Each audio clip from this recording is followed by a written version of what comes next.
भारतीय संविधानाचं 75 वर्ष पूर्ण झाल्यामुळे अमृत महोत्सव आपण साजरा करतो। आपण आम्हाला त्या संदर्भात जर मार्गदर्शन केलं तर ते अधिक संयुक्तिक होईल आणि त्यांना ते आवडलं आणि त्यांनी एका मिनिटात सांगितलं की निश्चितपणे मी या कार्यक्रमाला येईल।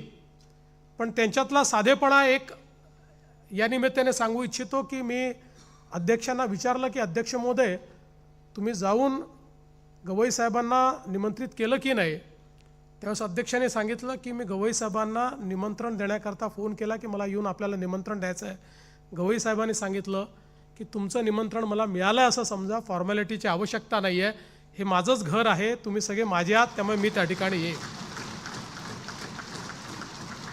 आणि मला असं वाटतं की त्यांच्यामध्ये हा जो काही साधेपणा आहे, खरं म्हणजे आपल्यापैकी अनेकांचा संबंध हा त्यांचे वडील दादासाहेब गवई यांच्याशी आला असेल। या सभागृहाशी, विधिमंडळाशी दादासाहेब गवईंचा अतूट अशा प्रकारचा एक संबंध राहिलेला आहे।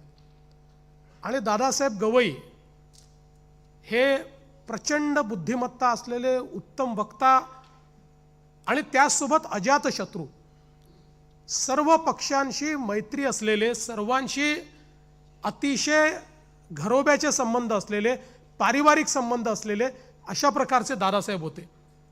आणि समाजातल्या प्रत्येक व्यक्तीला दादासाहेबांपर्यंत पोचण्याची त्या ठिकाणी मुभा होती, ते सगळ्यांना उपलब्ध होते। खरं म्हणजे तोच गुण हा माननीय गवई साहेबांनी या ठिकाणी घेतला आणि आज ते सरन्यायाधीश आहेत। अनेक वेळा लोक न्यायाधीश झाले, सरन्यायाधीश झाले की एखाद्या कोशामध्ये जातात, पण गवई साहेब कधीच कोशात गेले नाहीत, तर ते सगळ्यांना नेहमी उपलब्ध राहिले।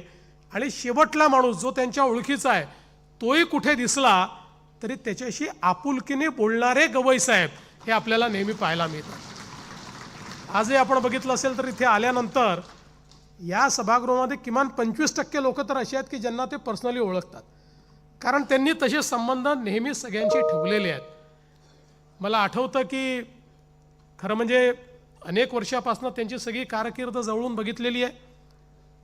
ते ज्यावेळेस सरकारी वकील होते त्यावेळी नागपूरच्या झोपडपट्ट्यांचा प्रश्न निर्माण झाला आणि उच्च न्यायालयाने नागपूरमधल्या काही त्या ठिकाणी 40-50 वर्षापासून लोक राहायचे अशा झोपडपट्ट्या त्या ठिकाणी तोडून टाकण्याचा निर्णय घेतला।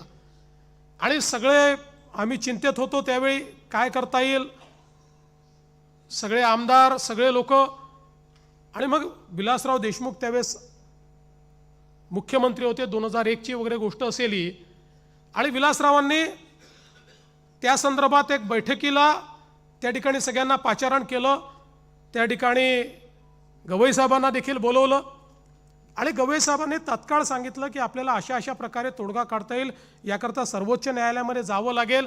ते स्वतः सरकारी वकील म्हणून सर्वोच्च न्यायालयात गेले, त्या ठिकाणी योग्य अशी भूमिका आपले दुसरे वकील वगैरे लावून आणि त्याच्यावर स्थगिती आणली आणि खूप मोठा जो लोकांचा प्रश्न होता तो सोडवण्याचं काम केलं। पण तेव्हापासून मी बघतोय की मानवता आणि संवेदनशीलता हा खरा त्यांच्या स्वभावातला गुण आहे। म्हणजे अनेक वेळा महाराष्ट्रामध्ये मुंबई उच्च न्यायालयामध्ये जज म्हणून काम करत असताना अडचणीच्या वेळा अशा आल्या की ज्याच्यामध्ये एकीकडे कायदा होता आणि दुसरीकडे व्यापक जनहित होतं। त्यावेळी त्या कायद्याचा अन्वयार्थ व्यापक जनहिता कसा काढता येईल, जनहिताकरता कसा काढता येईल यावर त्यांनी भर दिला। आणि प्रत्येक वेळी सगळ्या गोष्टी कायद्याने होतात असं नाही, तर व्यापक जनहित हे कायद्यामध्ये बसवता येतं अशा विचारांनी त्यांनी अनेक निर्णय त्या काळामध्ये दिले। आणि त्यातनं अनेक असे प्रसंग जे कदाचित मला जाहीरपणे सांगता येणार नाहीत, सांगणं योग्य होणार नाही, पण अनेक असे प्रसंग की ज्यातनं अनेक अडचणी निर्माण झाल्या असत्या, लोकांमध्ये खूप मोठ्या प्रमाणात असंतोष निर्माण झाला असता, एक असंवेदन अशा प्रकारची भावना निर्माण झाली असती, अशा प्रसंगी त्यांनी नेहमी त्यातनं मार्ग काढायचा प्रयत्न केला। विशेषतः मला आठवतं की त्यांची काम करण्याची पद्धत इतरांपेक्षा वेगळी कशी आहे, तर एकदा भोपाळचा जो हायवे आहे या हायवेच्या संदर्भात उच्च न्यायालयाने स्थगिती दिली आणि त्याच्यामध्ये जे काही फॉरेस्ट येतं त्या फॉरेस्टच्या संदर्भात काय उपाययोजना केल्या पाहिजेत तर त्याच्यामध्ये केंद्राचं वन विभाग ज्या उपाययोजना सांगत होतं त्या उपाययोजनांची किंमत ही मूळ रस्त्याच्या दुप्पट होती. त्यामुळे जे काही आपलं नॅशनल हायवे डिपार्टमेंट आहे ते त्याला ऐकायला तयार नव्हतं. रोज मोठ्या प्रमाणात त्या ठिकाणी अपघात व्हायचे, लोक मरायचे, रोज बातम्या यायच्या. आणि मग त्या बेंचवर गवई साहेब आले आणि गवई साहेबांनी बघितलं की यातनं मार्ग काढणं तर गरजेचं आहे, कारण हा मार्ग निघाला नाही तर रोज मरणाऱ्यांची संख्या ही इतकी प्रचंड होती, कारण प्रचंड ट्रॅफिक त्या ठिकाणी, कुठेही त्याला विस्तारित करण्याकरता जागा नाही. आणि मग त्यांनी एक वेगळ्या पद्धतीचा निर्णय केला आणि त्यांनी सांगितलं महाराष्ट्राचे मुख्यमंत्री, केंद्राचे एन्व्हायरमेंट मिनिस्टर आणि देशाचे रस्ते विकास मंत्री म्हणजे गडकरी साहेब अशी तिघांची मीच कमिटी करतो, या कमिटीने बसायचं, एका महिन्यामध्ये याचं सोल्युशन काढून माझ्याकडे परत यायचं. आणि मग त्या कमिटीमध्ये आम्ही बसलो, अतिशय वेगवेगळ्या प्रकारे त्यात अभ्यास केला. सगळे जे काही देशभरातले एक्सपर्ट्स आहेत ते बोलवले, आपले प्रवीण परदेशी त्या ठिकाणी होते, त्यांनी काही सोल्युशन सांगितले. असे सगळे सोल्युशन्स तयार केले की ज्या सोल्युशन्समुळे टायगर कॉरिडॉरला कुठला प्रॉब्लेम होणार नाही. आणि मग ते सगळं घेऊन आम्ही त्यांच्यासमोर गेलो आणि एक लँडमार्क जजमेंट त्यांनी त्यावेळी दिलं आणि तो सगळा जो काही मिटिगेशनचा प्लॅन आहे तो मंजूर झाला, तो रस्ता देखील पूर्ण झाला. पण त्याचा परिणाम असा झाला की वेगवेगळ्या अशा प्रकारच्या रस्त्यावर देशभरातल्या NGTsनी वेगवेगळ्या प्रकारचे स्टे देऊन ठेवले होते, त्यामुळे त्या रस्त्यांची कामं होत नव्हती.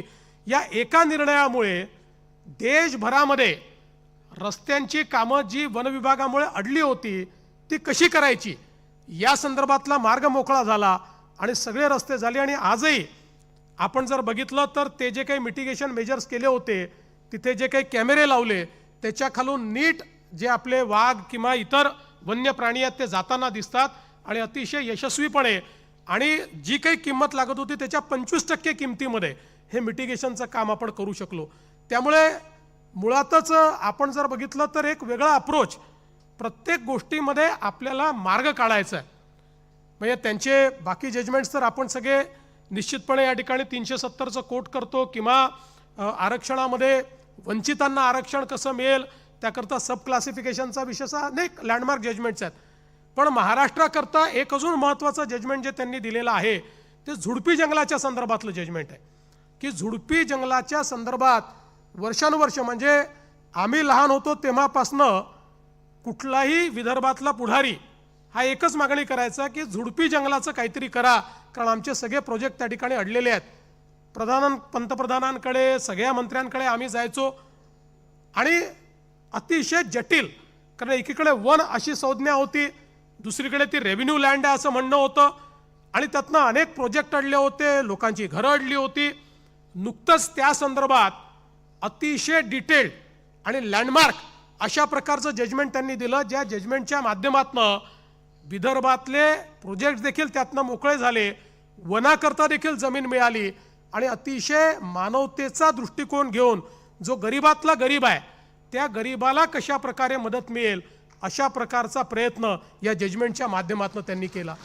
आणि म्हणूनच मला असं वाटतं की शेवटी कायदा असतो, कायद्याचं इंटरप्रिटेशन असतं, पण हे सगळं करत असताना एक व्यापक जनहित हे मनामध्ये ठेवणं हे अत्यंत महत्त्वाचं असतं. आज आपल्याला या ठिकाणी खरं म्हणजे मी असं सांगू शकतो की एक जज म्हणून हायकोर्टामध्ये ज्यावेळेस ते काम करायचे त्याही वेळी त्यांचा अप्रोच हा वकिलांच्या प्रती देखील अतिशय संवेदनशील असायचा.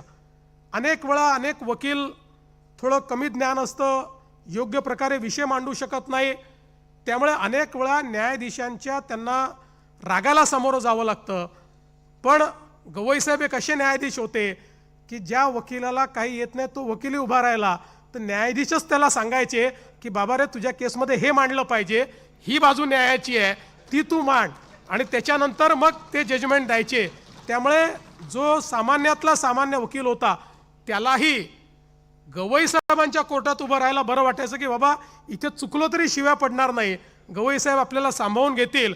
आणि म्हणून मी तर नेहमी असं म्हणतो की समजा जर सगळ्या वकिलांचं एक आपण समजा मतदान घेतलं कुठल्याही कारणाकरता, तर मी तुम्हाला सांगतो 2/3 नाही 3/4 मेजॉरिटी ही गवई साहेबांना मिळेल.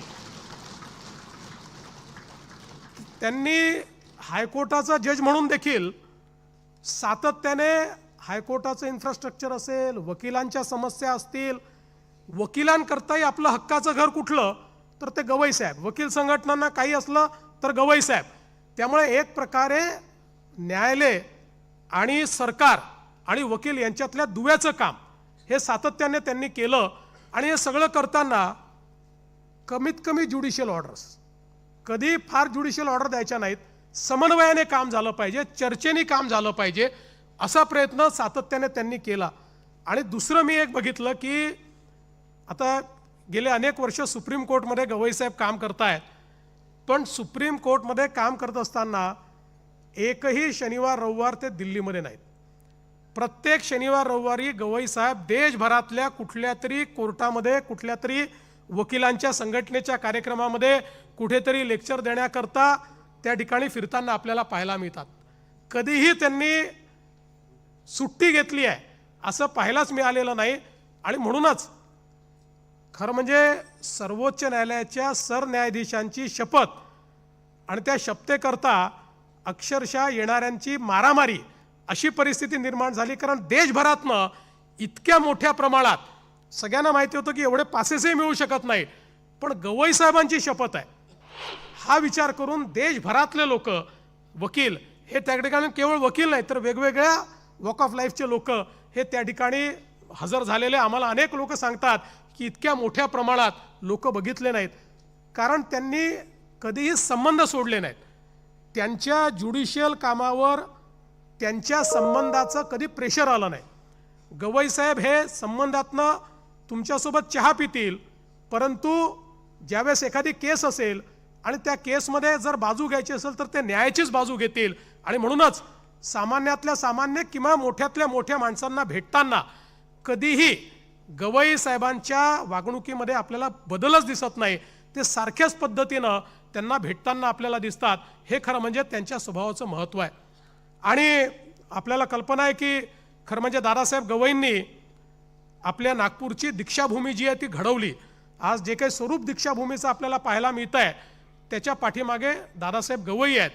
खरं म्हणजे भारतरत्न डॉक्टर बाबासाहेब आंबेडकरांनी ज्यावेळेस धम्मदीक्षा घेतली त्यावेळेस दादासाहेब गवई आणि अनेक लोकांनी त्या ठिकाणी खूप मोठ्या प्रमाणात ते सगळं कार्य उभं केलं. आणि मग हे स्मारक उभं राहिलं पाहिजे या दृष्टीनं ते काम दादासाहेबांनी केलं.